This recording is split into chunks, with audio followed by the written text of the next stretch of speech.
This is Paul 1 Digital Wednesday. Today, Fareed Ali is the host of Hard Talk. Hard Talk starts now, and our topic today is dengue. We have a special guest in Dr. Cupido. Good afternoon, Fareed. Good afternoon, Dr. Cupido. Good afternoon, David. It's good to hear your voice, and it's good to be here again. Dr. Cupido, thank you so much for your availability to us. I always have to start by saying thanks because you volunteer your time, and your time is valuable. Thank you so much. Yes, it's not a problem at all. Once I'm available, I don't have a problem in the continuing education of the public. You would have seen that we found a song that is thematic to what we're doing today. Clearly, yes. David often tell me that whatever the topic is, we could find a calypso or a soca or some local song that could tie into the theme. Yes, of course. Trinidadians are extremely creative about a wide variety of topics, so I believe that could potentially be something that could happen. But tell us something. What has been making the news, as we say in colloquial language, or has been touching the editorial over the last few weeks, is the outbreak in terms of the dengue fever. In your medical opinion, do we have a dengue outbreak? What is an outbreak, and do we have a dengue outbreak at this stage? Right. So I believe, because I was listening to the news headlines at 4 p.m. And they were saying that there is what's the word? Increase in the number of cases of dengue, especially in the southern area of Trinidad. And actually, I have numbers for you as of June 30th of this year. From January to June, Trinidad has had 229 confirmed cases of dengue fever. This is 2024. In 2023, from January to June 30th, they only had 34 cases. So as you could probably extrapolate, that is quite a large upsurge in the amount of cases of dengue fever that we have been reporting this year. So I would say it is an outbreak, yes. So just to allude to your stats, you're saying that the first 6 months in 2023, we just had around 34 cases? 34 confirmed, as in via laboratory testing confirmed. This year, so far, as of the first 6 months, we have 229. Wow. So what are some of the, maybe what we could touch on is some of the reports coming out of South and Central Trinidad. Let me refer to an article. 1 year, dated the 13th of July, 2024, I got it from the Trinidad Express. The rubric is Stranded Villagers Help Themselves, and it goes on to speak to, some of the concerns that persons in South Trinidad may have in relation to the dengue outbreak. Then I was referring to some other articles I saw. Again, the 13th of July 2024, dengue is everybody's problem. And Dr. Diyal Singh is lending his voice to what has been happening. He's saying, according to Diyal Singh, one bottle cap is capable of holding 1,000 mosquito eggs. And a tire could hold about 1 million eggs. So to the listening public out there, simple things like the cap of a bottle, let me put it in raw language, a Blue Waters or a Desani bottle cover, just strewn at the side of the road. According to what the Minister of Health is saying, that could hold up to 1,000 mosquito eggs. A small cork like that, and a tire could hold 1 million eggs. So if that statistic, that piece of data is true, two things could be born out of that it's quite easy to breed mosquitoes, and you can do it without subconsciously. Not that you set about your day, you wake up this morning and say, let me breed 1,000 mosquitoes. You could simply, by being reckless while on the street drinking water, throw a cork at the side of the road, or discarding old tires in a yard where rain is falling and water gathers in there, creating a natural receptacle or a further ground where these things could flourish, evolve. So insect vector control, I would imagine, would share information that we ought to clean up. But that's very basic. People concentrate on cleaning up their yards, but they're very reckless when they're in public. It's a litter culture that we have here. But anyway, having said that and having established that there's clearly a rise in numbers of dengue cases, I think we've had 2 deaths. I don't know what's the update in terms of the number of deaths, but 2 deaths were reported already.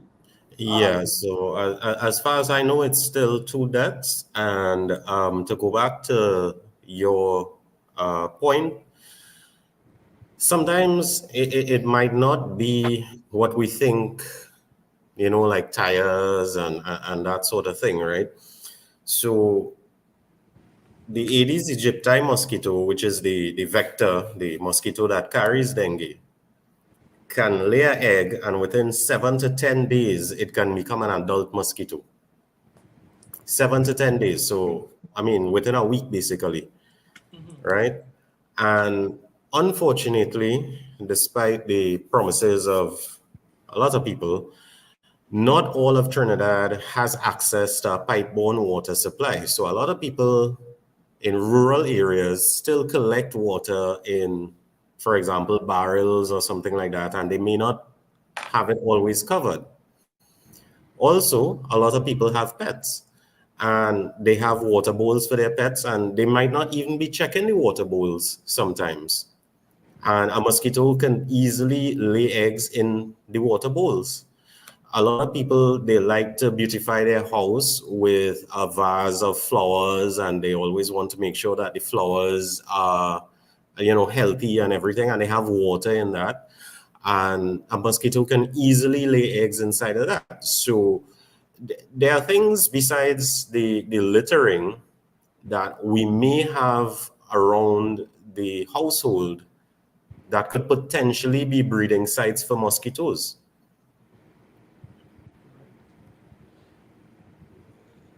So in terms of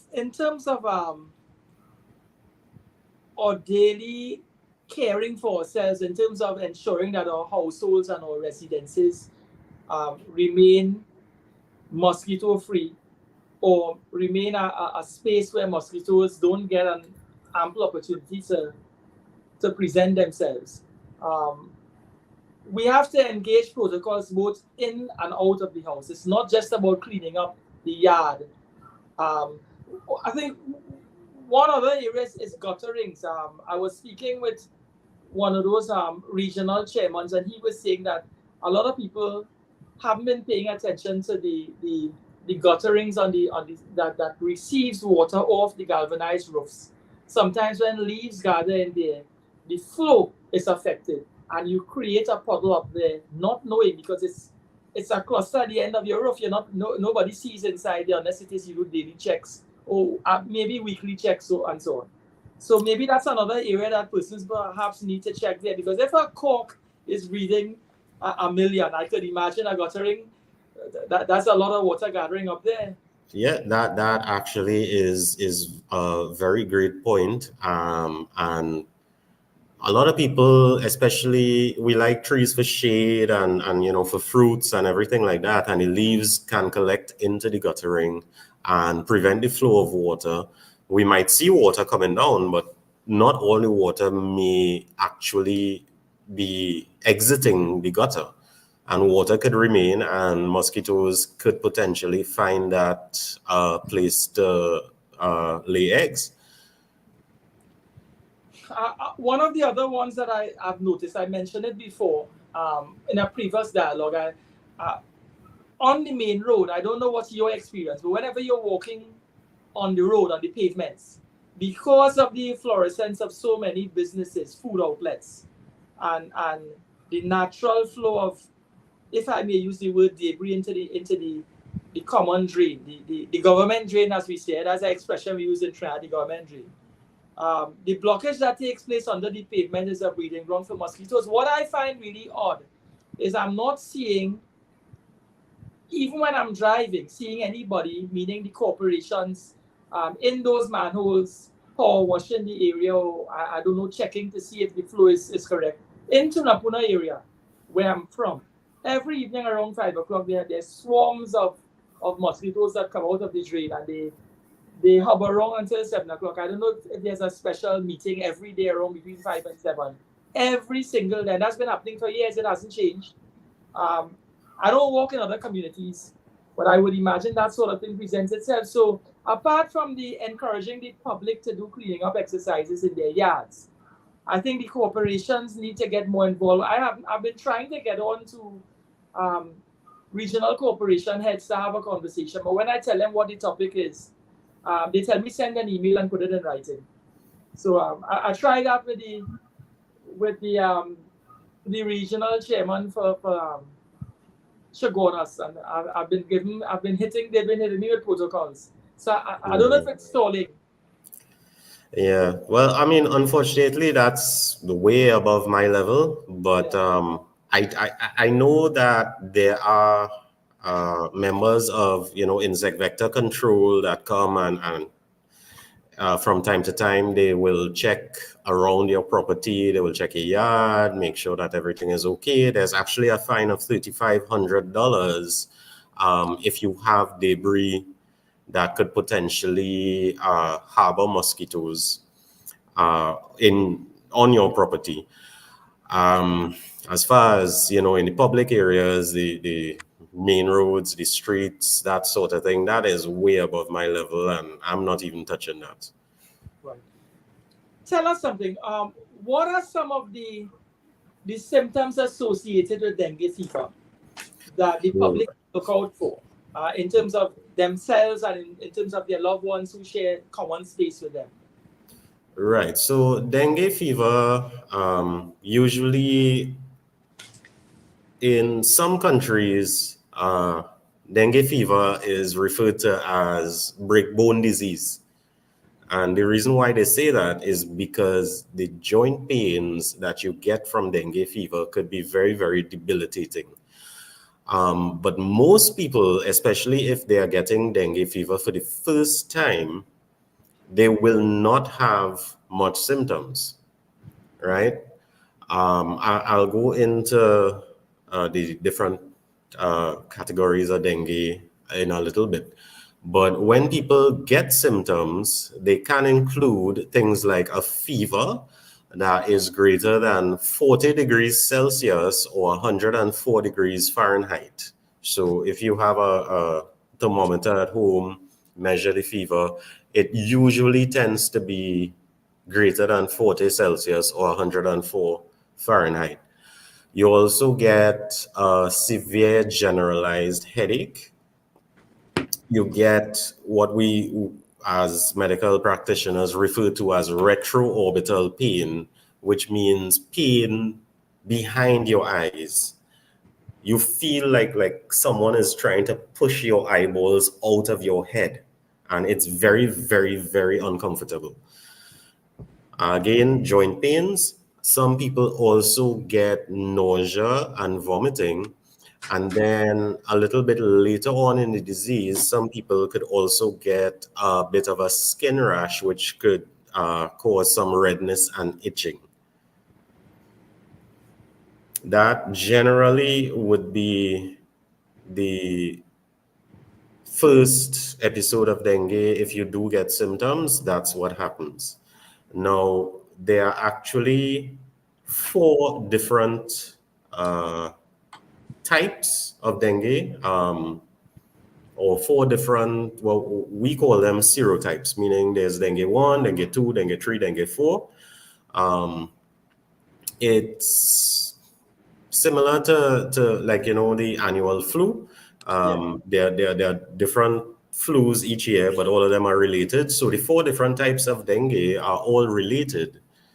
And if you have gotten one type of dengue, you're automatically immune to that particular type of dengue, because our bodies are very excellent at recognizing infections, and that's the basis of the whole immune system. But if you get a second type of dengue, because it's so similar to the first type of dengue that you might have had, the body tends to respond a little bit more aggressively, and that increases your risk of what we call dengue hemorrhagic fever, which is severe dengue. So if you had dengue once and then you get another dengue, you didn't have the first type of dengue. So if you had dengue 1 the first time, you might have dengue 3 this time. And you had a higher risk for more severe symptoms, especially hemorrhagic. And hemorrhage means bleeding.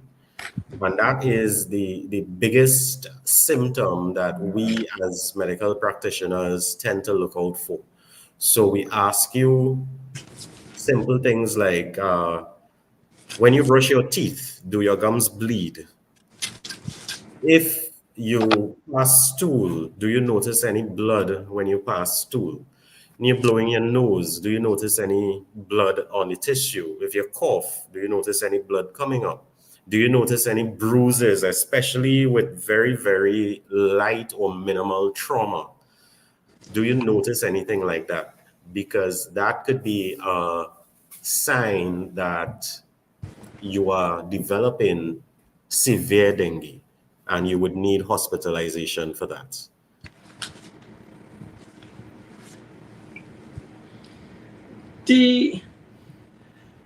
What about if somebody's experiencing those symptoms? What do you recommend? What are the protocols that are in place to treat with? Right. So, unfortunately, there's no specific medication that is particularly used for dengue. But in order to help the fever and the joint pains, we usually recommend paracetamol or Panadol. Some people might know it by the name acetaminophen. We actually still don't know how paracetamol actually works against pain and against fever, but it works. And it's relatively safe, actually pretty much almost 100% safe. So we would recommend that you take paracetamol or Panadol or acetaminophen at the appropriate dose, and your medical practitioner, your doctor can advise you what is the appropriate dose for you. We also would recommend, of course, lots of bed rest, replace any fluid loss, because when you have a fever, even though you may not notice that you're sweating, you actually lose a lot of fluid via skin losses. So you can be dehydrated even though you might think that you're not doing anything. So what we would recommend is replace your fluids. We like just basic water. That is fine. If things get more severe and you need to be in hospital, we would put up a IV, what a lot of Trinidadians would call drips, and replace the fluid that way. And if it is that you think you potentially have dengue and you are going to visit a medical practitioner, these are some of the questions that you could ask that particular person. First question, what is the most likely cause of my symptoms? And of course, your doctor will be able to let you know, well, it is probably a viral illness. We are thinking it might be dengue. And then that would lead to the other question. Okay, so if it's dengue, what kinds of testing will I need? So there's a simple blood test that could determine whether you have dengue or not. but a lot of the times that blood test isn't 100% necessary. We could diagnose dengue or viral illness of same category of dengue based on your signs and symptoms. Then you would ask what sort of treatments are there available, and then we would advise you fluid replacement, bed rest, paracetamol, Panadol. And one thing that you really should always ask your doctor is there any sort of, is there any sort of resources or reading material or any website you can point me to that I could get more information from? Because a lot of people are Google doctors. And we all know that sometimes Google isn't the best place to get medical advice from. So you should ask your doctor to point you towards a proper resource, places and websites like PAHO, the Pan American Health Organization, the World Health Organization, the Centers for Disease Control, the CDC in the United States, and the NIH, the National Institutes of Health in the United States. Those are all great websites to begin with, and all of them have search functions that you could type up dengue in, and they will give you a lot of information and resources. Right. One of the concerns that people tend to have, I'm not trying to switch the narrative, right? I'm just trying to expand the dialogue. Because there have been only 2 deaths, and because our numbers have been just 200. Now, to you and me, 200 is a big increase from when we compare this 6 months in 2024 to perhaps these 6 months in 2023. So dengue may be viewed as one of the lesser threats. Do you as a doctor have any concerns that this outbreak, if taken lightly, could evolve into something more? Is that possible, or is it not possible? And I'm just point you in the direction. People have already heard about what Zika can do, and what other mosquito-borne diseases can do. Can this dengue outbreak in any way evolve into other things, or is dengue, and the worst we could ever face here is at this stage is a dengue outbreak that it will eventually, run its course? Right. So one of the things that you mentioned was that the concern is that dengue is just dengue, and people may not be at risk and that sort of thing. However, and I was actually doing some research on these statistics, if you consider that approximately 1 to 1.2 billion people live in the Americas, which is North, South, Central, Caribbean region, right? Because most people in the world live in Asia and Africa, but between 1 and 1.2 billion people live in the Americas, and approximately 600 million of them, which is about half of them, are at risk of mosquito-borne diseases. Not just dengue, things like Zika, things like malaria, things like West Nile virus, chikungunya, those sorts of things. The mosquito, scary statistic or scary fact here, the mosquito is actually the deadliest animal in all of human history. So anthropologists have estimated that there were probably about 108 billion people to have ever lived up until this day, and probably about 53 billion people, which is just under half of them, have died due to mosquito-borne diseases or mosquito-carrying diseases. So the mosquito is annoying pests. Dengue alone is not just dengue alone. Wow. You know? Doc, can I ask you a question here? Sure. The Aedes aegypti mosquito, is it more active in the day, biting more in the day than as in the night? Right. So classically, what we were taught was that the Aedes aegypti mosquito is more active during the day. However, that doesn't mean that they just go and sleep in the night. They can still actually be active at night. They are just less active at night. So don't think that just because it's nighttime, you can't get dengue. Okay, thank you. I needed to clarify that. Yeah. When we look at the threat that mosquitoes are, clearly from the stats you just presented, it's a risk that we live with every day, particularly in tropics with the increase in temperatures and so on. But my concern is, I don't know if I missed it.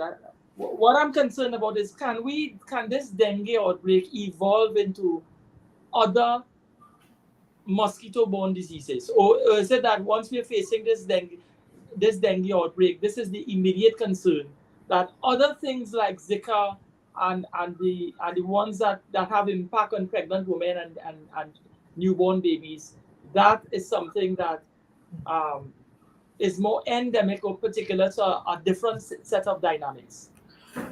Okay, so well, Zika is still around. There still are a few cases of Zika reported annually.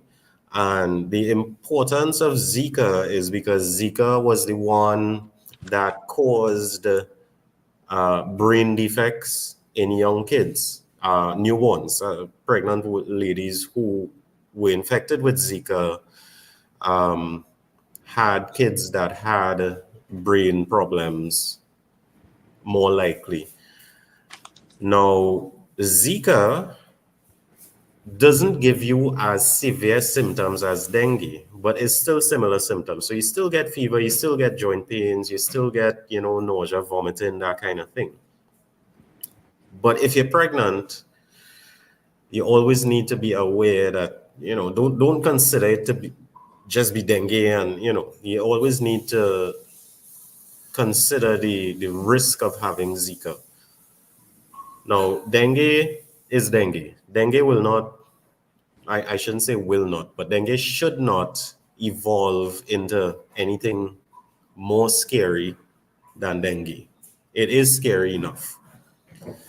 There are other mosquito-borne diseases, as I mentioned, Zika, West Nile virus, malaria. There are certain brain disorders like encephalitis that can happen with mosquitoes. Those things are a little bit more rare than dengue, especially in the Caribbean. In places like sub-Saharan Africa, malaria is a little bit more common. However, due to world travel, even the United States, which is why I mentioned the Centers for Disease Control in the USA and the National Institute of Health in the USA, they've actually put out alerts for dengue because of the fact that people are traveling so much and because of the fact that climate change is happening, that they are seeing diseases like dengue occurring in places where dengue naturally should not happen.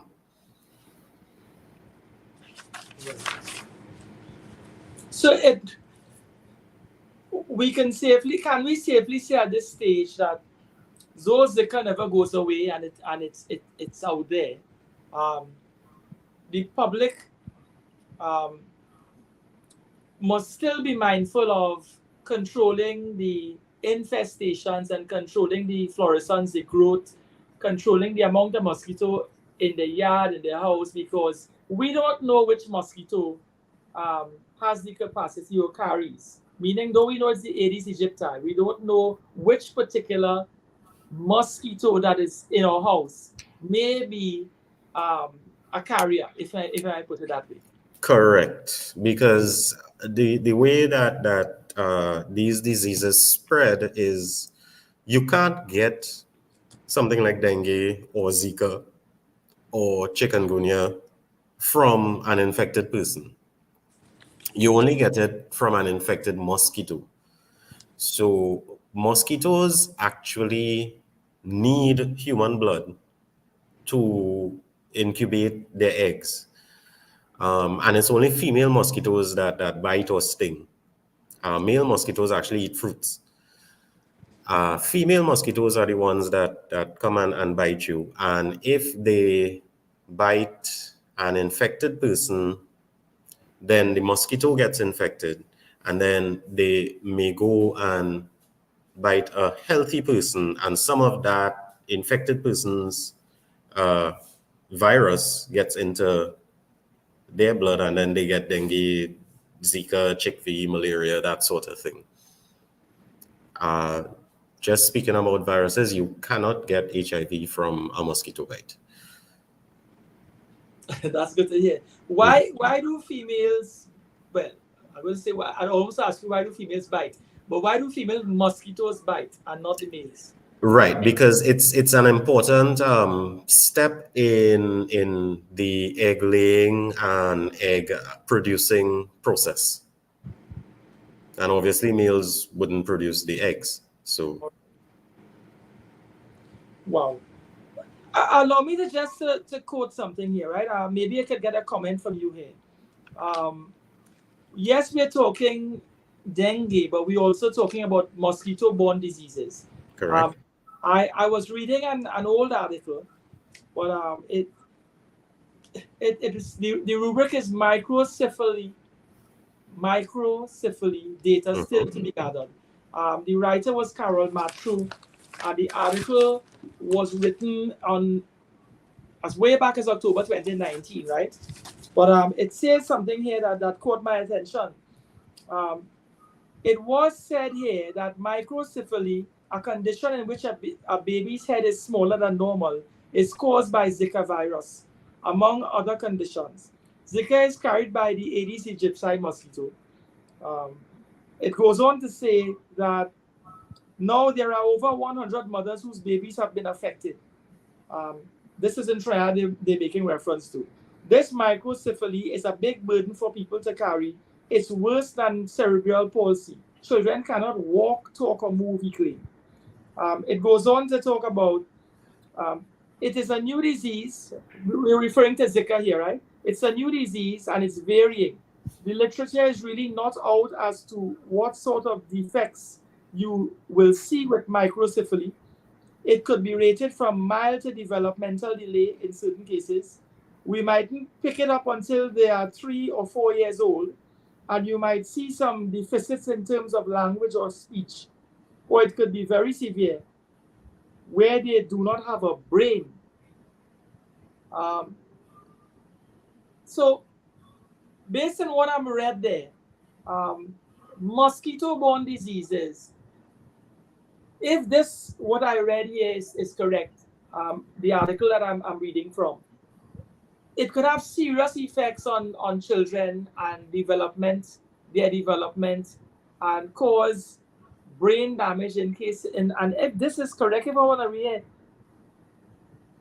it could be very severe where they do not have a brain. What exactly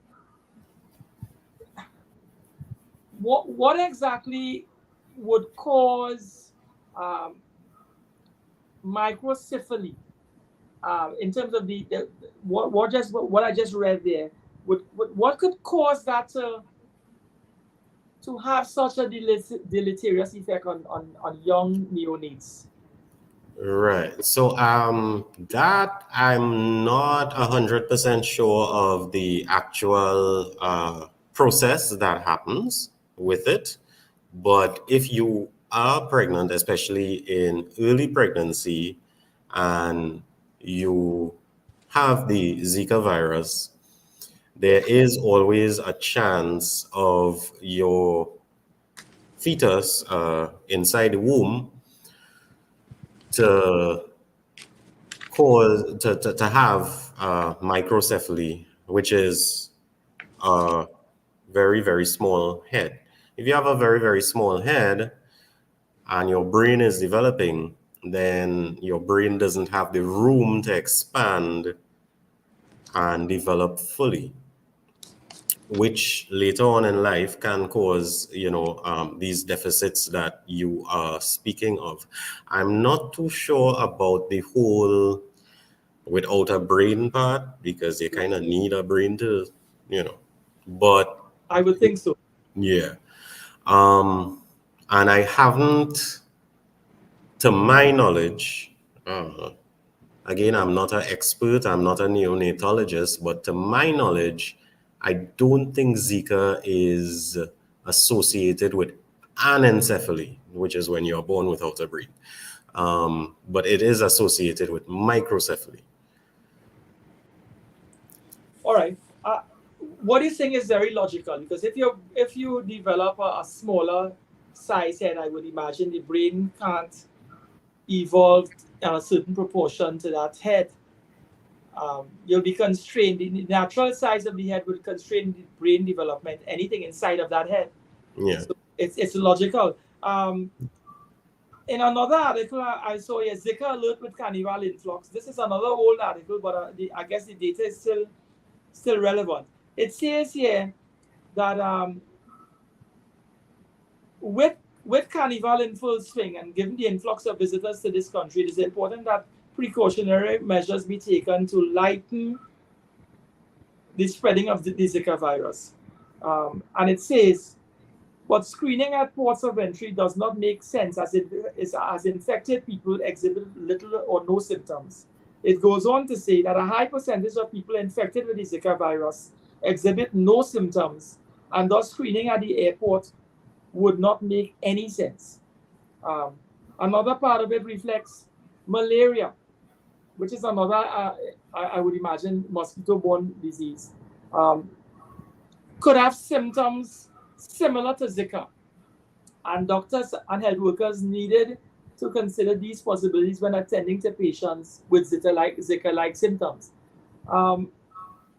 My question is this. Some of the symptoms that you've been describing could also be reflected or similar to the symptoms that one may experience with dengue. When you mention that, what we may see is nausea, experiences nausea, vomiting, retroorbital pain, redness, itching, skin rash. Is it that mosquito-borne diseases generally carry common symptoms, and there are little nuances that may distinguish one trend from the other? So there are a certain portion of the mosquito-borne diseases that will have similar symptoms. So dengue, Zika, the recent chikungunya virus, they would have exhibited similar symptoms. And then there are other viruses that may not have been described or explained fully in the literature, but are still carried by mosquitoes that will exhibit these general sort of symptoms. And it's difficult sometimes to tell one from the other. So you were mentioning that the article said screening wouldn't have made sense because, some people just wouldn't have symptoms. Right. In 75% actually of cases of first-time dengue, people just have a mild illness. They don't even know they have dengue. I actually remember a case from 2011. We had a guy on the ward and he was going for surgery, and just as part of the pre-operative blood work, we ended up doing a dengue test, and he ended up having dengue. He didn't know. We didn't know. We just like, sir, you have dengue, right? He's like, I don't know. So some people, and especially with the article, a lot of people they just would not know that they have the disease. It's only on repeated exposure to another similar type. Like I said, dengue has 4 types that you would get more severe symptoms. All right. Well, I think it's important that the public understand that though we may not have a defined situation that we are on Zika alert or we are on alert for other mosquito-borne diseases, that they must always operate within the framework of mosquitoes are by nature dangerous. They aren't pets to keep around, and they don't add value. Um, Maybe ecologically, somebody might pop up and say, well, they do serve a purpose, but we don't know that they serve any positive defined purpose in this moment, and we need to avoid it. Yeah. So ecologically speaking, the male mosquitoes in particular, which I said eat fruits and everything like that, they do pollinate flowers. The females are kind of like the difficult ones, unfortunately. But there had been a trial a couple years ago, probably about 2 or 3 years ago, I think in Florida, where they were trying to see if they could release sterile male mosquitoes into the wild so that if they do anything with the females, the population would die out. I haven't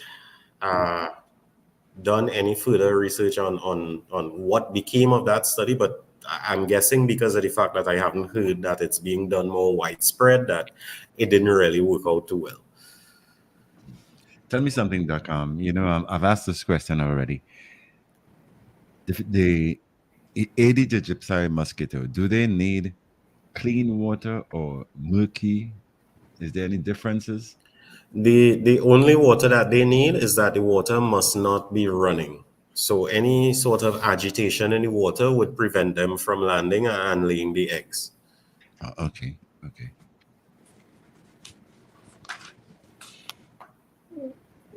What are some of the? I'm not trying to be repetitive, but I'm trying to understand if it is you detect an issue, you're experiencing symptoms. Yes, you said we can take paracetamol. I think it's already in the public space. We should avoid anti-inflammatory drugs because that may encourage Bleeding. I know it's always said it's good to visit a health facility. I would imagine the public institutions, if we can't afford private and have a platelet testing done, I would imagine that means drawing blood and so on. What do you recommend for persons who are experiencing symptoms? Maybe they haven't reached to the hemorrhagic fevers yet. To do to perhaps alleviate the pain and the problem until they get to the hospital? Is it just taking paracetamol will alleviate that pain until you get to the hospital? Right. So paracetamol is one way to help, but in terms of the fever and stuff like that, there's always something that we advocate, which is we actually call it fan therapy.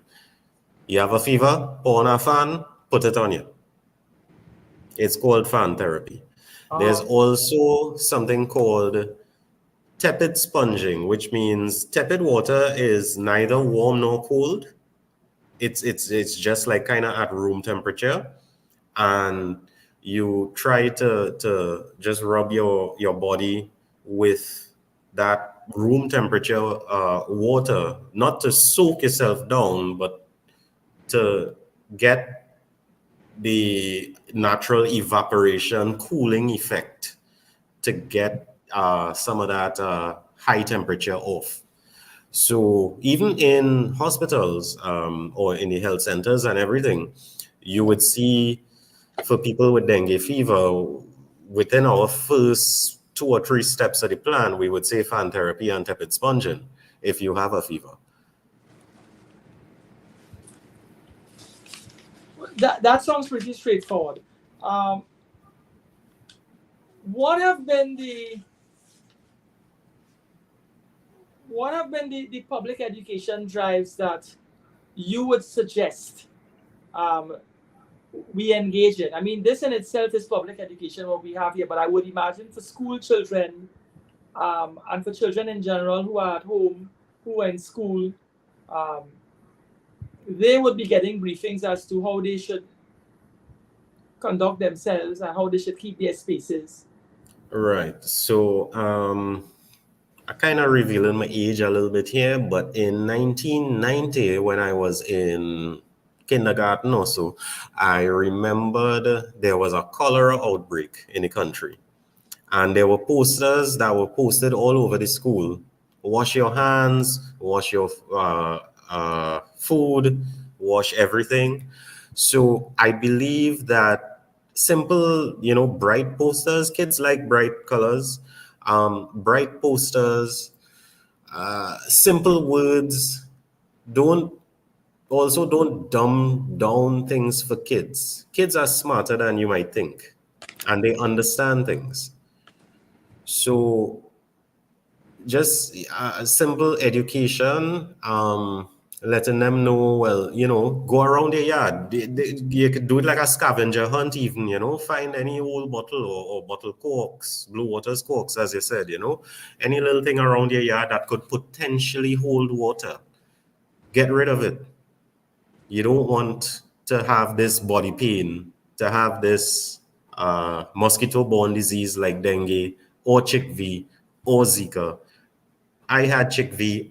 I couldn't move for about 3 days because it hurt to move. It was not nice.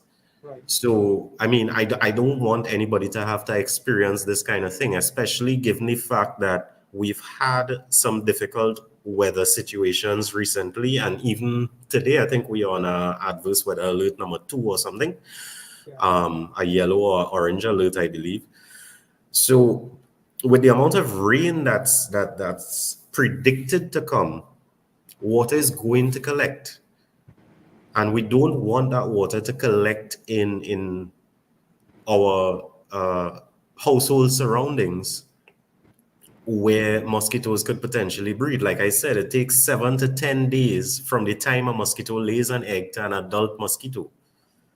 Right. And here's the other thing, actually, which I didn't mention before.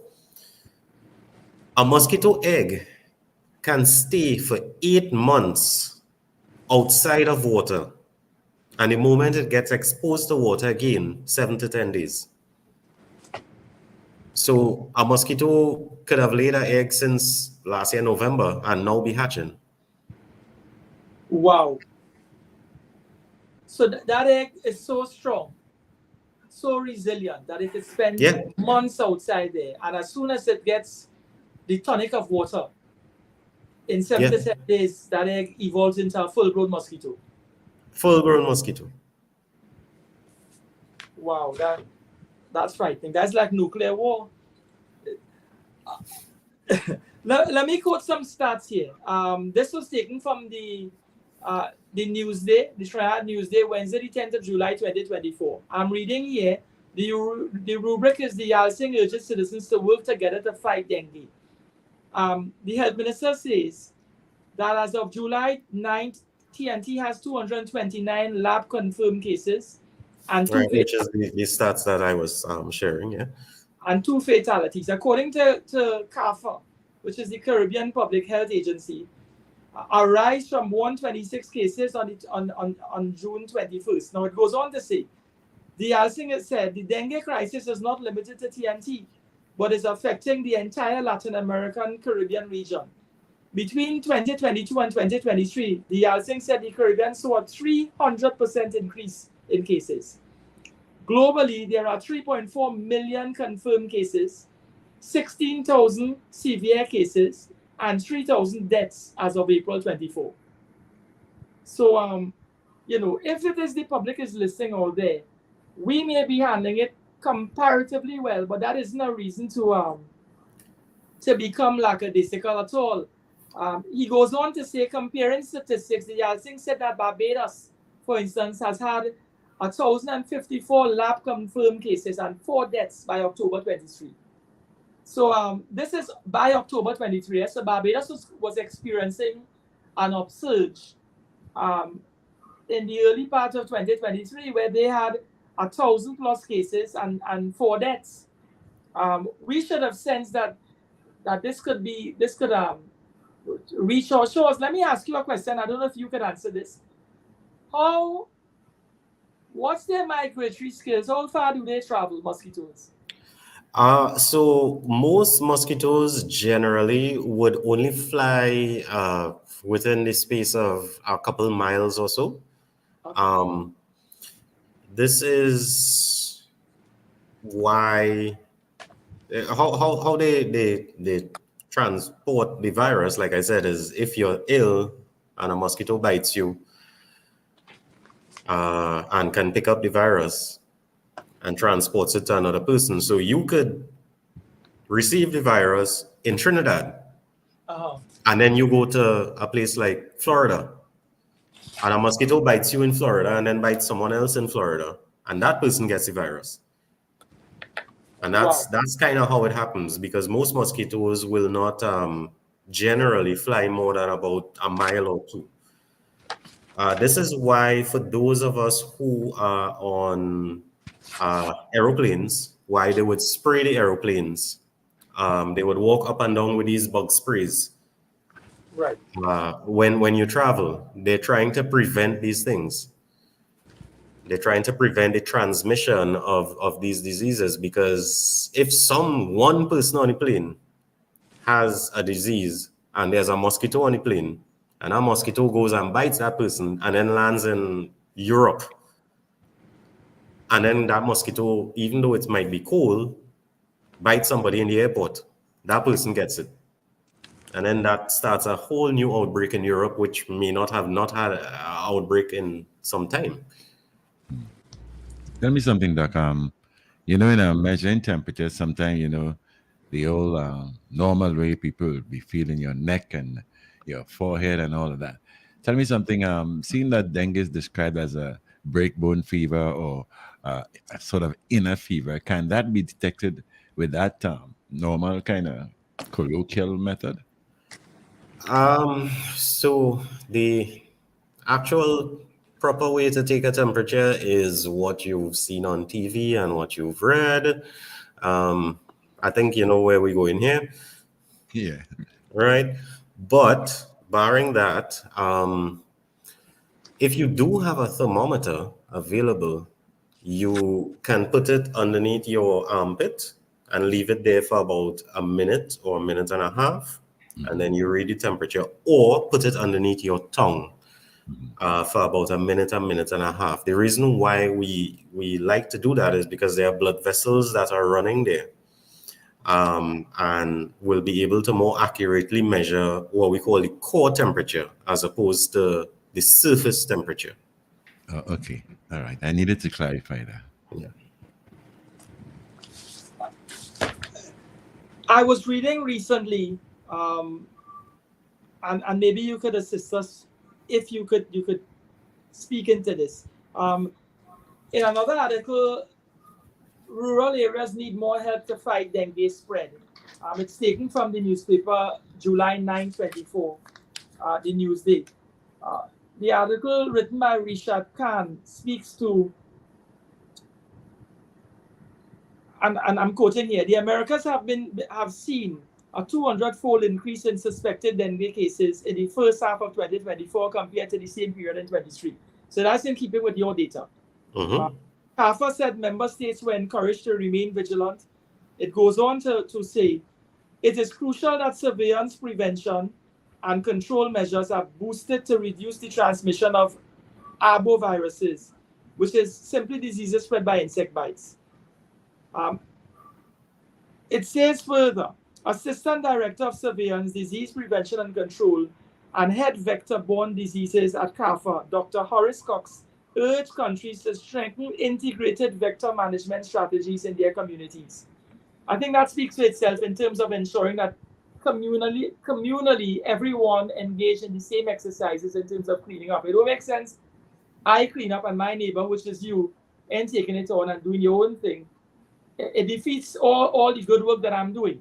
But he goes on to mention, and these include the elimination of mosquito breeding sites with the aim of reducing the number of mosquito larvae. And on Sunday, South Oropouche Riverine Flood Action Group head and activist Edward Moody blamed the increase in mosquitoes in Woodland on a saltwater incursion into a 65-acre lagoon. He said that the intrusion happened during last year's floods when the South Oropouche river banks were compromised allowing seawater into the wetlands. This, he said, killed the freshwater fish and organisms in the area, leaving mosquitoes to reproduce unabated. He now plans to reintroduce some of the mosquitoes' natural predators like 10,000 cascadura fish back into the ecosystem to disrupt the insects breeding. A layperson like myself with no medical understanding, I don't have an ecological base in terms of that sort of training, but it appears that fresh waters like lagoons, cascaduras and so on, they feed on mosquitoes. So in freshwater areas, when you have cascaduras and you have, I would imagine, marine life that depends on mosquitoes for a daily diet. If you destroy freshwater sources, what you're basically doing is eliminating ecologically a natural hunting ground for the destruction of mosquitoes. That is correct. So many fish, which is why I didn't mention aquariums as one of the mosquito breeding sites, especially if you have fish in them. The mosquito larvae, which is the little wriggling things that you see in the water, they are eaten by fish. And if you lose the fish, then you lose the natural sort of control over the mosquito larvae. And then in, again, 7 to 10 days, full flying mosquitoes. Wow. So I think that's another important point. So persons who are fish lovers, who have and households who that tend to have aquariums that they abandon, like myself. I have an aquarium. I look at the fish and I only attend to it when one dies. And when I'm in the mood to deal with the fishes. So is it that you're saying that fish in themselves, they feed on mosquito larvae? So maybe having an aquarium helps, but at the same time it's a double-edged sword. If you're a delinquent person like myself, and you have an aquarium that you don't attend to like your baby, you could be creating a problem too. Yeah, so just having an aquarium will not necessarily deal with a mosquito problem. It will just deal with any mosquito larvae that happen to be in that aquarium itself. The fish not going to walk and eat mosquito larvae outside. All right. Wow. This sounds this is really intense. What, in your experience, I would imagine this is a year-long problem, right? I mean, we're in the midst of an outbreak. It's across the Americas. We've seen the amount of deaths. It's limited in terms of the data out there. I would imagine that the Ministry of Health, when they put out information, it's always based on reported information. It's always based on persons who, if they die, they check them and they realize, well, cause of death was related to so and so. So a lot of the reported dengue cases and a lot of forget the deaths, because I would imagine once you do a pathological test upon death, that will be discovered. But there could be a lot of people out there who are carrying the disease, who are infected with dengue. And much of it could be unreported because you're fighting it off with your emergency and your whatever treatment that you orally engage in daily. Yeah, that is very correct, and that's why just on a similar but slightly unrelated issue, That's why near the end of COVID, when we started to get like Omicron and those other variants happening, because the symptoms were so mild, people weren't visiting the health facilities as much. So it seemed as if the numbers were going down, but people was like, I have COVID, I have COVID. They just never tested positive because they never tested. So it's similar. If you have mild disease in terms of having something like dengue, and you don't really have that much symptoms and you never visit a emergency department or a health center or your doctor or anything like that, then you just go unreported. I was reading again.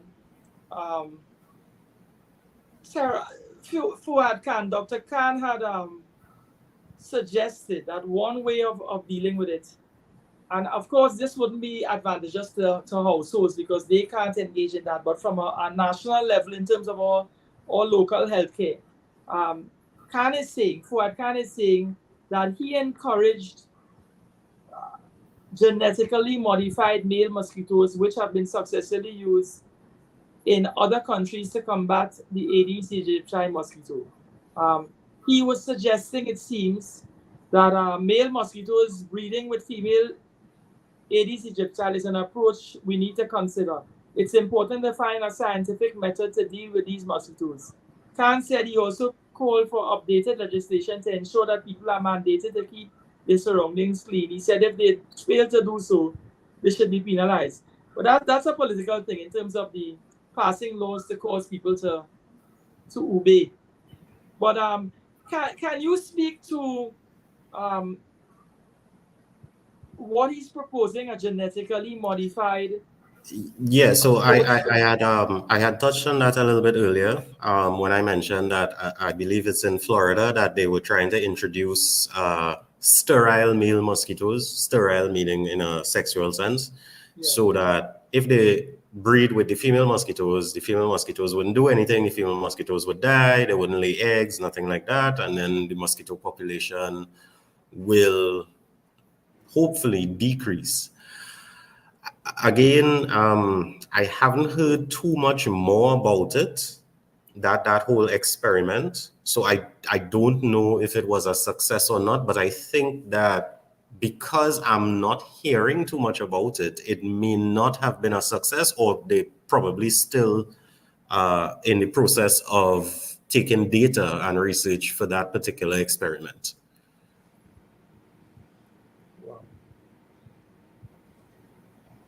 I read later on that Canada, spraying doesn't work effectively because the mosquitoes, breeding ground for mosquitoes is in stagnant water and drains. When you spray, you might kill the mosquitoes flying around temporarily, but you don't address the larvae in the water. So I think you touched on that in terms of the larvae in the water is quite capable of evolving in 7 days' time.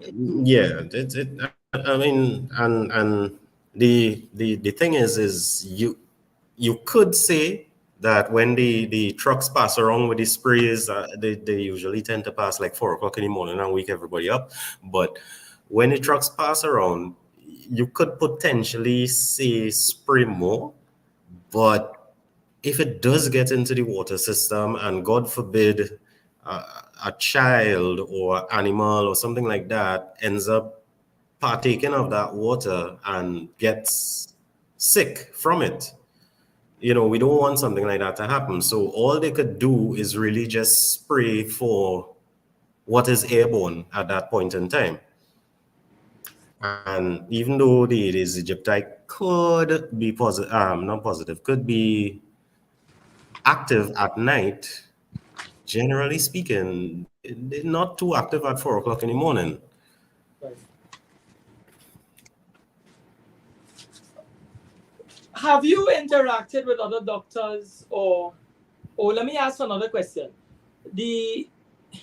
Have doctors in Trinidad and Tobago, your colleagues, and the various stakeholders in terms of persons on your end of the work, have you all had conferences at that level in order to develop a protocol to share with the public, or protocols in how to approach things? Are you all on top of the problem at this stage? So all doctors are, I wouldn't say required, but are suggested to continue to further their education by staying updated on current medical topics. So, for example, when Zika came around and they found the issue with pregnant ladies and in microcephaly, there were meetings that we had to attend about that. When the chikungunya, CHIKV, when that came around, there were meetings that we had to attend about that. Dengue is something that, especially in the Caribbean, we're pretty familiar with. So there aren't as much meetings about that, but I'm pretty sure if the number of cases continue to go on a rise, that there will be meetings about it that we would have to attend and stay up to date on everything like that. I've heard and I've read that when you spray, so there's such a thing as over fogging, where you use all these chemicals. People want to use, who could afford, they're buying these chemicals, they're cleaning up and they're spraying. But it has been suggested that if you spray the mosquito too much, so there's such a thing as overspray, over fogging. The mosquitoes can with exposure to the fogging or the anti-fogging grow a certain level of resistance because they become familiar with it. So they evolve with the times. They're well aware of that shot you're trying to spray us out. And they find a way to develop a certain amount of immunity to the spraying. So the public isn't encouraged too much to engage in use of sprays wholeheartedly. Perhaps more cleaning, less spraying, or find the ideal marriage between cleaning and spraying, just to simply keep the population at the mosquito population at a certain level. Yeah, so there's always the age-old saying that's been there for hundreds of years: prevention is better than cure. It's better to not have the mosquitoes around in the first place, than try to get rid of the mosquitoes when they're there. But it is just natural selection that the mosquitoes that are most resistant to the sprays and the mosquito coils and the different candles and everything like that would breed and reproduce and create offspring that would also be resistant to it. So prevention first, and try not to overspray to create resistance. Doc, tell me something. We've had an upsurge in the development of vaccines for almost everything. Is there a vaccine for dengue? So yes, in 2019, there was a vaccine that was developed. It was called Dengue Vaxia, and it was approved for use in the United States for children between the ages of 9 to 16 years old who have already had one of the types of dengue before and who live in areas where dengue is common. It's not in widespread use, but it does exist. Okay. Right? Vaccination alone isn't, a stopgap kind of thing. Prevention is still the best, right? And just prevent the mosquitoes. Yeah. I was looking at another article, July 8th, Newsday, 2024, and it reads here: residents along Pluck Road area could list about almost half a dozen names of people in their communities who were diagnosed with dengue, and almost double that for those with symptoms but not formally determined. It goes on to talk about, as concern grows over the spread of dengue nationally, President of the South Oropouche Riverine Flood Action Group, Edward Moody, plans to reintroduce predatory animal species into several acres of lagoons. So I guess that again speaks to what we discussed earlier.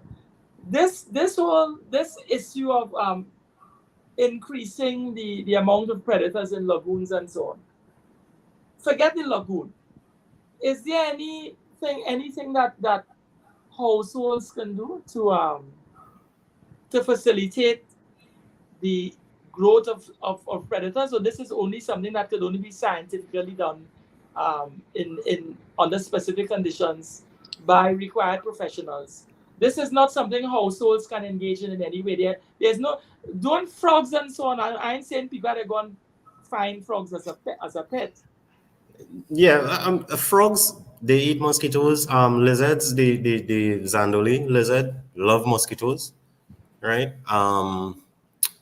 Some spiders like mosquitoes as well. So I'm not, like advising that people just go and buy a set of frogs or buy a set of Zandoli or anything like that. Trinidadians tend to think of these animals as pests, but they actually do help the insect population by keeping the insect population at a level where it is acceptable.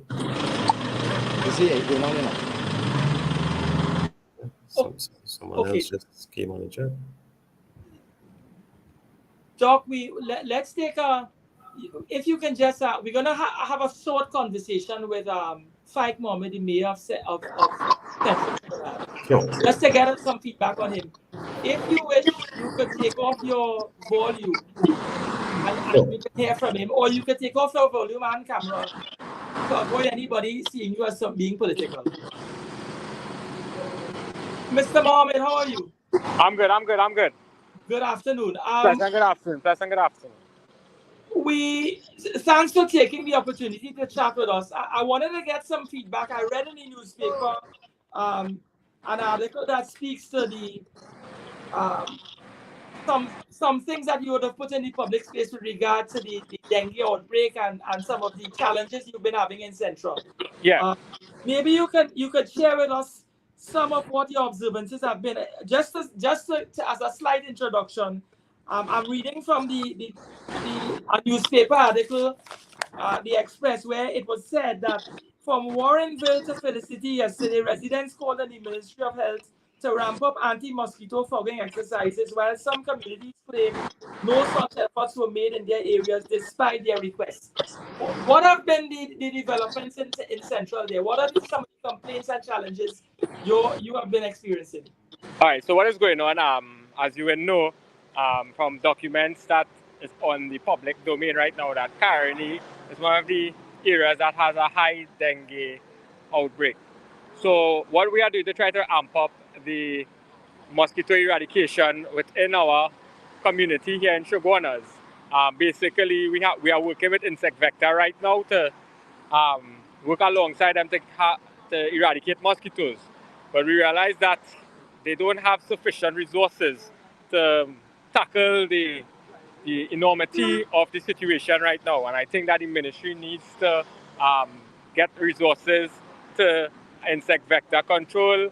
The Ministry of Health, they need to start to think a little outside the box, because it's very, the mosquito outbreak, well, I would say the mosquito eradication program that they need to do is something that is on a large scale. They may need to think about getting crop dusters. In the days of Carney, when they used to spray with planes, that's our initiative. I actually saw that once when it had a Zika outbreak, or it was chikungunya in Miami. That's the way they were using to curb the outbreak there. There's other means where you can have mosquitoes, some genetically enhanced mosquitoes, to breed with the mosquitoes. So when they lay eggs, it basically, the hatchlings are basically futile. But what we are doing here, myself and some members of the community, what we are doing here this afternoon, we started on Monday, and you can see them behind me here. We have two fogging units, two dyna fogging units, and we are going to fog our area. Basically, it's a eradication exercise that we did in 2019, and basically with the dengue outbreak, we have to revamp this exercise. And this exercise, the members of the community, they call for it, just like how, we have a situation with crime. Our community, I live in a community where we come together and we form crime groups to tackle the crime issue that we have in this country. And the same groups reached out, and we are now doing mosquito eradication. And you will see in the domain, if crime don't kill you, mosquito will kill you. So we are fighting back with these initiatives here with the community. I appreciate that. Tell us something. I read where there are too many. It was said that there are too many abandoned and badly kept properties that are breeding mosquitoes. Right. So what we are doing, we have been since the start of the year. Our corporation saw that we saw it as a crime threat firstly, and now it's a mosquito threat. Right. Both seems to go hand in hand in this day and age. So we brought on 6. Each electoral district have 3 health evaluators. These health evaluators has a worker with them, and they cut empty lots. Who's bearing the cost of the cutting of those lots? Meaning that are those persons? There's no legislation. Yeah, so the corporation. There's no legislation. There's always you always hear, let's cut the lots and we can bill the owner. No, there's no legislation to bill any owner. There's no rule. There's nothing to bill any owners. So we need to look at laws in this country for owners to be charged. Find a way to charge owners for empty lots being cut. So you're saying that to take care of their properties, basically, once it's unkept. So essentially what you're saying is that persons who have abandoned lots, or lots that perhaps they're not looking after, that cost to it bears on the corporation if the corporation decides to cut it, right? But it is a cost that the corporation bears. Wow. What sort of challenges you've been facing in Central Day with regard to that? Are there a lot of situations like that, or it's just a minority? As I said, this is a program we've been doing since the start of the finance. I using the word financial here. So let us say October, November, and it's ongoing. So that aspect, we have that sort of under control. Certain lots we really can't take it on because you're talking about acres and acres. So those types of lots we can't take care of, but at least the one lot between residential areas, definitely those are the ones we are trying to take care of at this point in time. What is prevalent on some of us who live in the east-west corridor along the main roads? And I'm saying that I'm asking whether it happens in your community.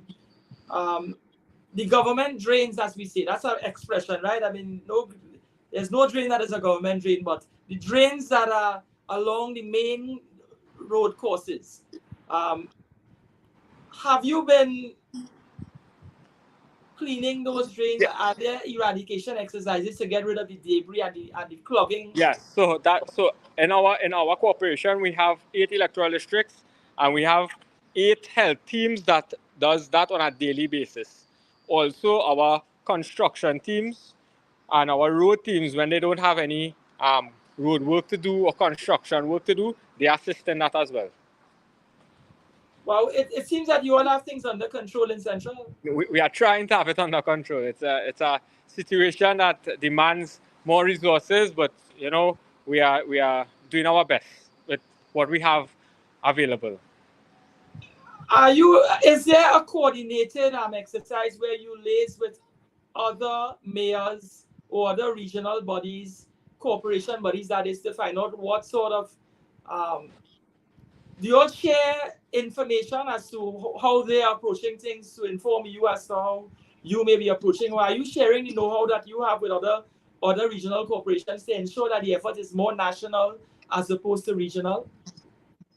Well, every corporation, I think they have their ULV teams working. What I am doing different from other corporations, basically, I engage my community, because this is something we did already in 2019, as I said before, and the corporate citizens, they came out and they sponsored chemicals, they sponsored machinery. So I have that advantage. I would use that word, and I'm not trying to be cocky with it, but I just have that extra advantage when it comes to that. But I know other areas yesterday, citizens, NGOs reached out to me because they saw the initiative that we did, and they are going to do the same. So they reached out to me from for me to give them some words of advice, share my experience with them, and how to get things done. What about the water courses like the rivers and so on? Have you all been All right, looking so at those rivers don't fall under the jurisdiction of the Shogunasboro Corporation nor any corporation. Rivers and not all water courses you would believe falls under the Shogunasboro Corporation. There are water courses that are Ministry of Agriculture, water courses that are Ministry of Works. So the rivers fall under Ministry of Works, Drainage Division. So they are responsible for that. I believe some work was done within the Shogunas area. I saw that the Kunupia River was dredged earlier on this year, but there are others to be done.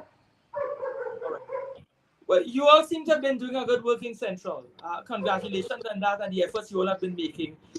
Is it safe to say that you've been liaising with the relevant authorities, meaning the Ministry of... Yeah, I write letters on a daily basis, and when they don't respond, I write again and again and again and again. This is how this is how you have to be honest. This is how you have to beat around the bureaucracy. When you write one email, you understand. Before the week out, I tell my staff send the next email. Say, hey, don't forget about this email, and then I write a letter and a next letter and a next letter. So that's how I tend to get things done. Okay. Thank you so much for your time and for taking the opportunity to share with us. We would liaise with you again to find out how things are progressing. So No problem. Good work down there. Thank you. All right. Take care. Dr. Cupido. Right. So we're back with you. We just wanted to get some feedback, from some of the corporations. I totally understand that basically that's a guy on the ground, as it were. Yeah.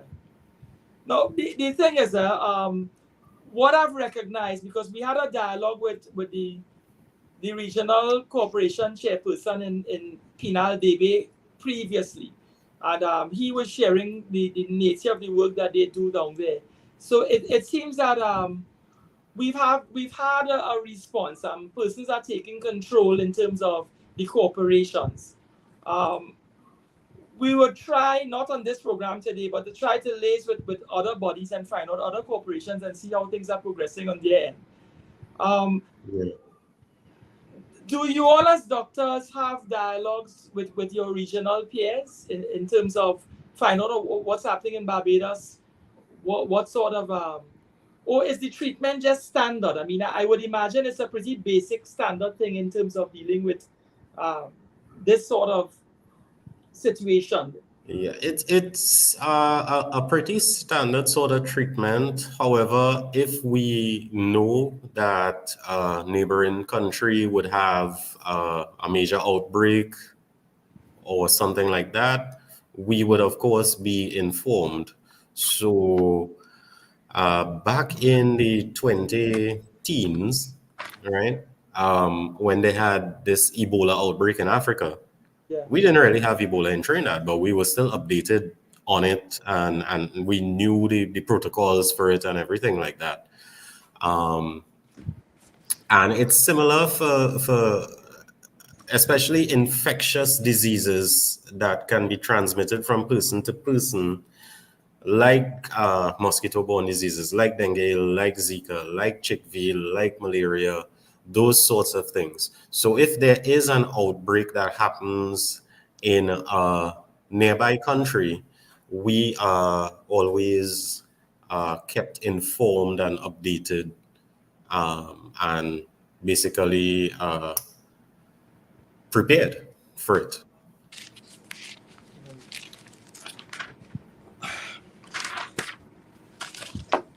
We were talking about, I know we've been focusing on dengue. We spoke a bit of microcephaly and the Zika virus. What's the difference between a virus and a disease? We're talking about a malaria outbreak. Is that a virus or that's a disease? We're talking about dengue. Is that a virus or a disease? Right. So sometimes a layperson like ourselves, we use this word, and the bright people out there with medical background say the man on the radio talking foolishness. This is not a virus, it's a disease, and vice versa. All right. So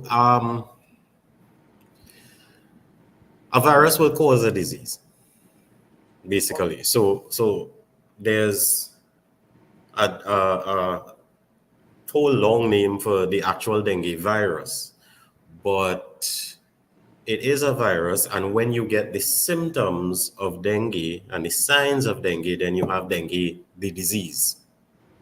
So you have both the virus and the disease. All right. So I would imagine that is it safe to say that there's the dengue virus or a virus that leads to dengue? Both are correct, actually. So there's 4 specific viruses that are all related that cause dengue. So those are the dengue viruses, and they also cause dengue.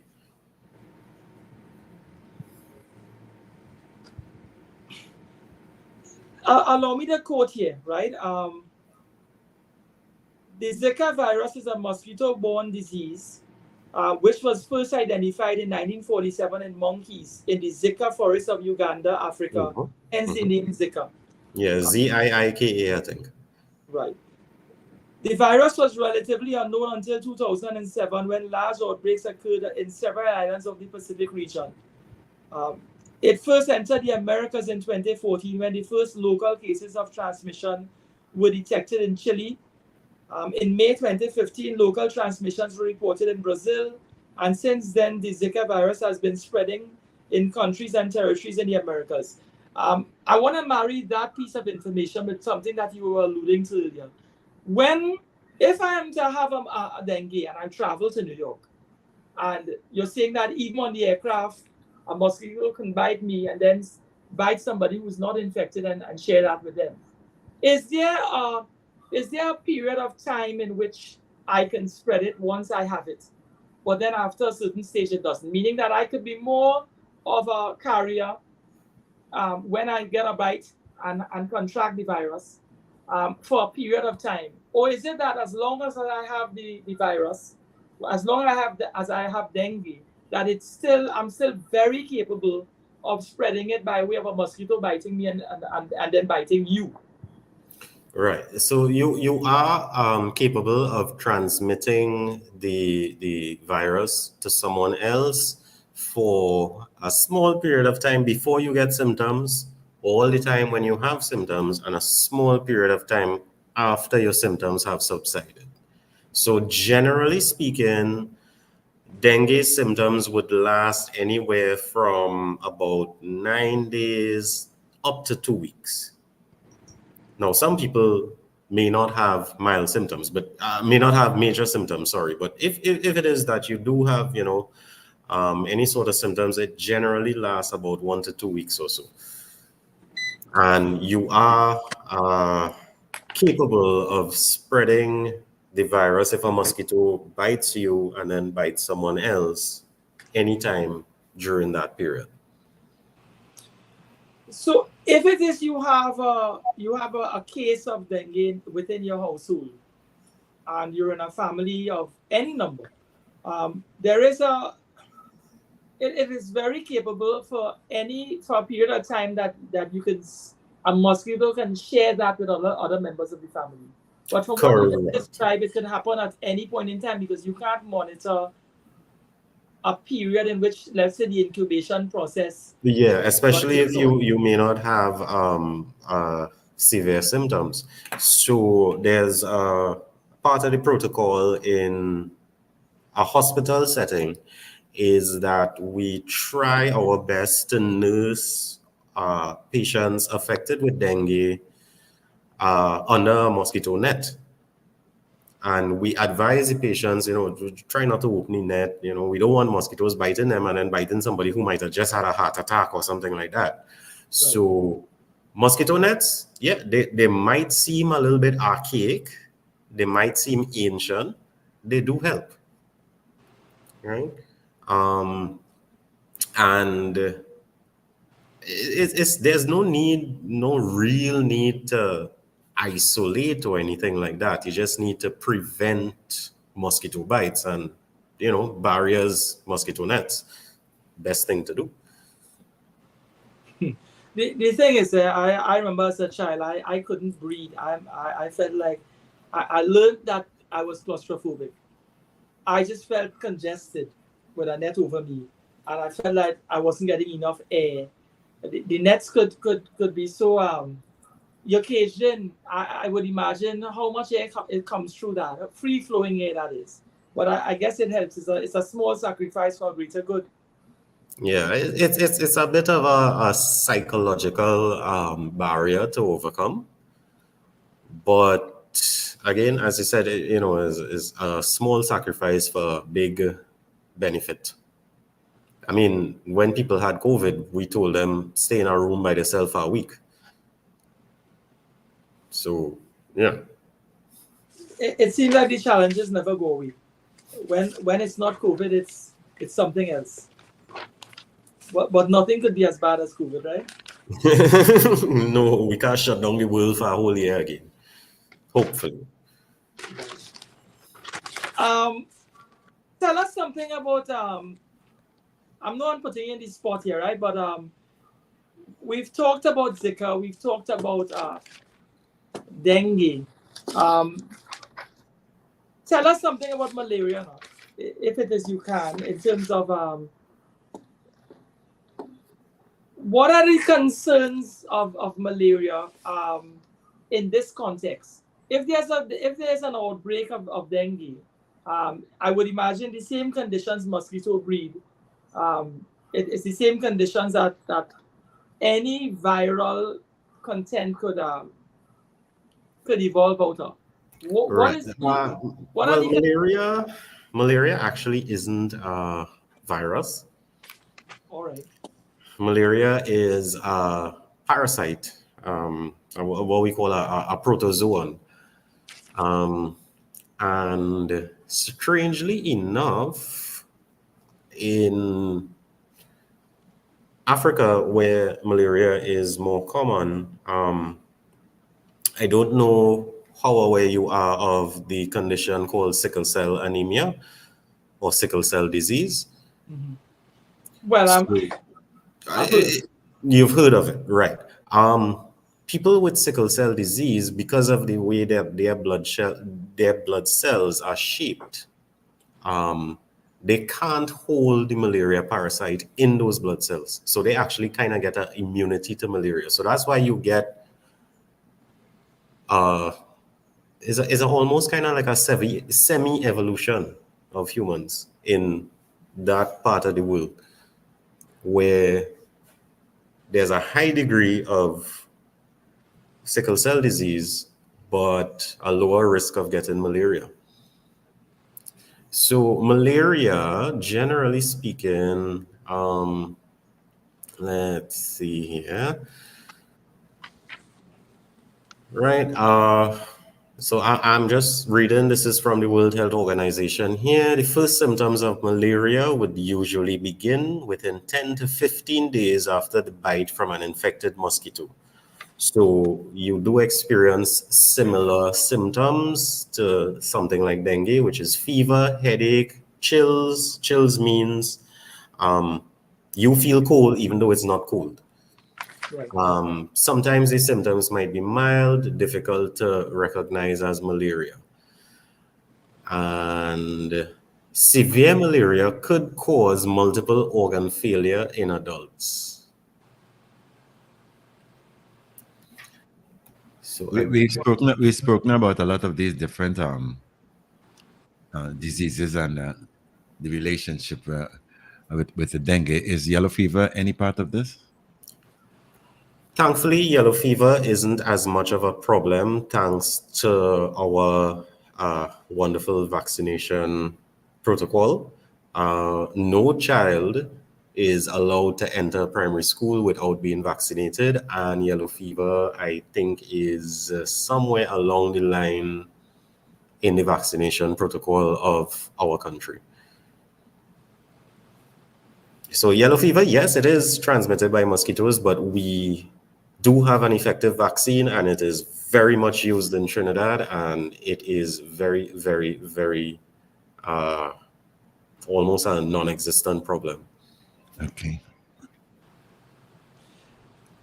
A lot of persons use public pools. I would imagine that the protocols involved in treating pools, that is chlorine each day and so on, that will not allow for a situation where, well, I'm asking you, would that allow for a situation, the chlorine treatment ought not to allow a situation where the water could be an ample base to accommodate mosquitoes and their growth and development? I don't believe so because of the fact that mosquitoes need still water, and a lot of those public pools, due to the filtration system and the pumping and, well, yeah, the chlorine and everything like that, it may not be still enough for a mosquito to actually reliably lay eggs in. This may be out of your area, but I'll ask it all the same. I've heard that some of these swimming pools, they don't change their water. There's a tendency not to change the water as often as you may think. So what we have there is a filtration process where you have water there for, let me be diplomatic, months upon months. I've heard it could be more. And it's the same water, but the filtration process is so intense, the recycling process is so intense that that the water is always clean. Is there any chance when you use I'm not just talking about pools, right? But I'm just talking about any chance when you have water that you filtering, that if it is you don't filter it continuously properly, that you could be creating more problems? So is it that there is just the stagnant water that allows, stagnant water that's not treated, that allows for the growth and the fluorescence of mosquitoes? I think he's frozen there a little bit. Anyway, to the public, whilst we're listening, Dr. Cupido, you had a slight freeze there, but you're okay. It just lasted a few seconds. Are you there with us again? Okay, so perhaps you rejoin us in just about 2 minutes. To the listening public, we've been having a dialogue with Dr. Ryan Cupido. We're speaking about mosquitoes borne diseases. We're speaking about dengue, and talking about what can be done to stem the tide and of the effects of dengue and what it's doing, the destruction it's causing. Luckily, unfortunately for us in Trinidad and Tobago, we've only had 2 reported deaths and a few hundred instances. But that doesn't mean that we ought to be lax or lackadaisical in terms of how we are preparing or treating with the potential threat. If you're reading and the data is out there that a few thousand people around the world have died. We wouldn't like to know that we have a situation in Trinidad and Tobago where our population is just 1.5 million. There's an outbreak and persons aren't taking the necessary precautions. Dr. Cupido, you're back with us. I know you had a slight break, but we're happy to see you. In your experience, what is the next step? Do these outbreaks come in cycles? Does it normally? I mean, from your practice, I would imagine every few years we have these outbreaks. Is there like a cycle attached to it, or? Right. So first of all, I do apologize. I was having a little bit of connectivity issues, but I should be back until the next few minutes at least. So yeah, sometimes these things do come in cycles, but it is a little bit unpredictable. Yeah.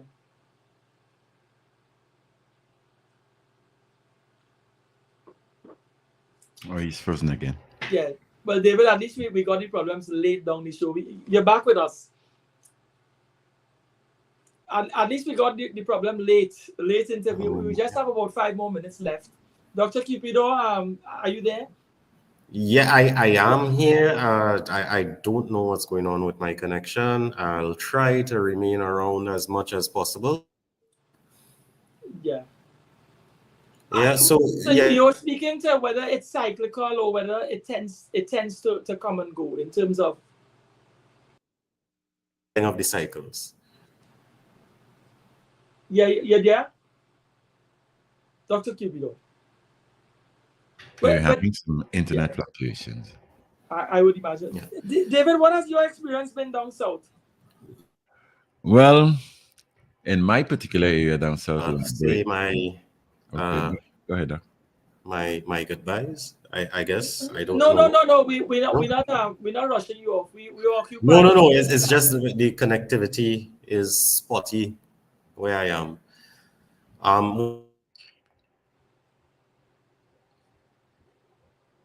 Okay, it's happening again. Yeah, it's happening again.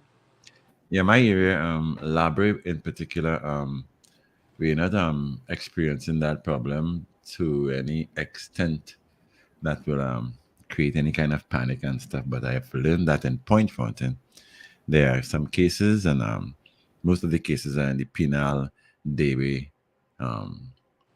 region or districts.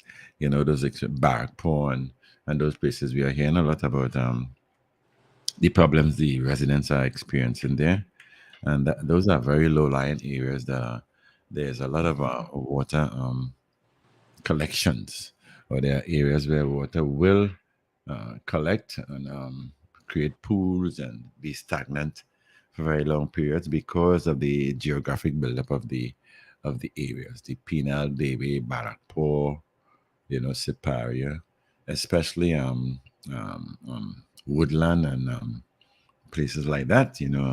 Those are very low-lying areas. They are within the valleys of the southern range, if I can call it that. So, so those areas, we have some cases reported. A lot of cases are in the Penal Debe area, and they're working very assiduously in spraying and all of that, But in my area, in Labre, there's not much talk about it. I guess Labre is sort of elevated, there isn't areas where much water will collect, The Pitch Lake is an area where water will collect and be in pools and big pools, especially when it rains. But what happens is the Pitch Lake now, it's an old volcano and it has a lot of sulfuric pores that allow different kind of gases to come through the pitch to the surface, into the water and all of that. You'll see bubbles and all of that. So I think it will be difficult for mosquitoes to lay and reproduce in the Pitch Lake area. And a lot of larvae of that pitch soil, that geology, if I should say, about Labre, and but there are areas where it could have water that will be deposited from rains and runoffs and things that could settle and create problems. But there's not a big hurrah about it in Labre. But I know certainly for Penal, Debe, Sipaya, San Francisco, Woodland, those areas could be prone to the reproduction of those mosquitoes that could create big problems. But not in my area. I haven't heard much or any at all in the Labre area.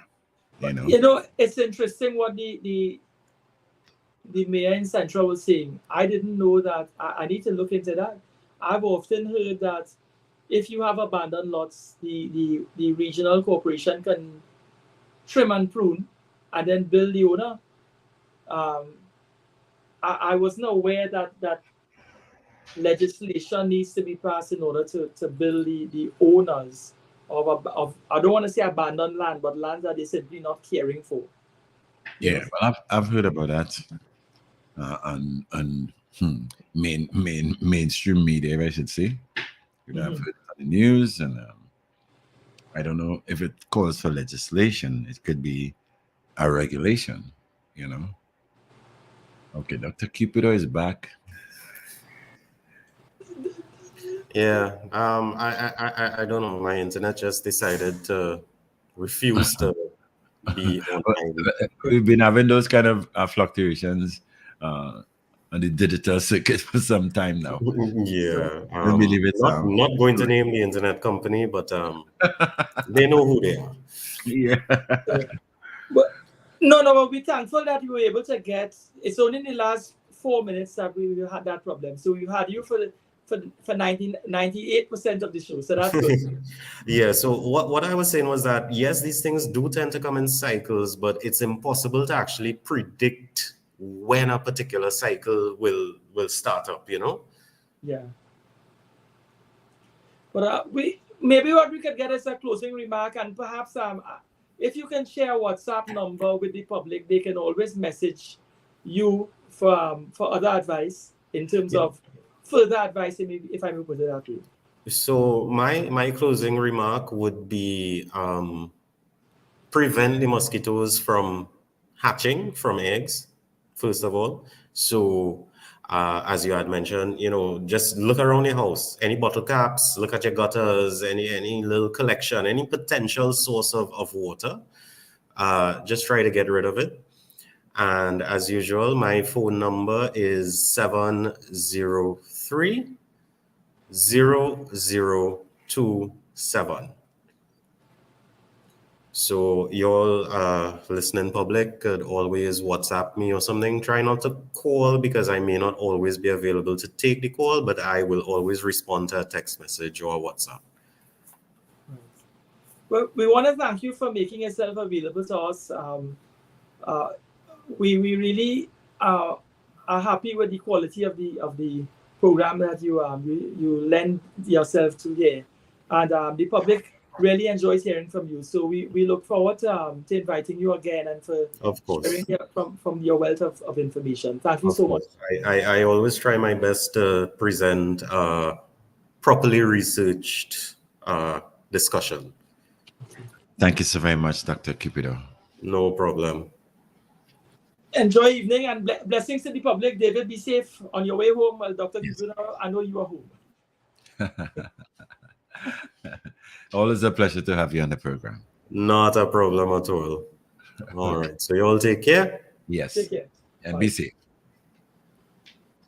That's it for today's edition of Hard Talk with host Fareed Ali. And of course, we delved into the topic of dengue, its prevention, and what can happen should you contract any of those that Dr. Cupido mentioned, 4 of them. And we do hope that you'll take personal care of your surroundings, and let's put up a good fight against the Aedes aegypti mosquito that is the main cause of dengue.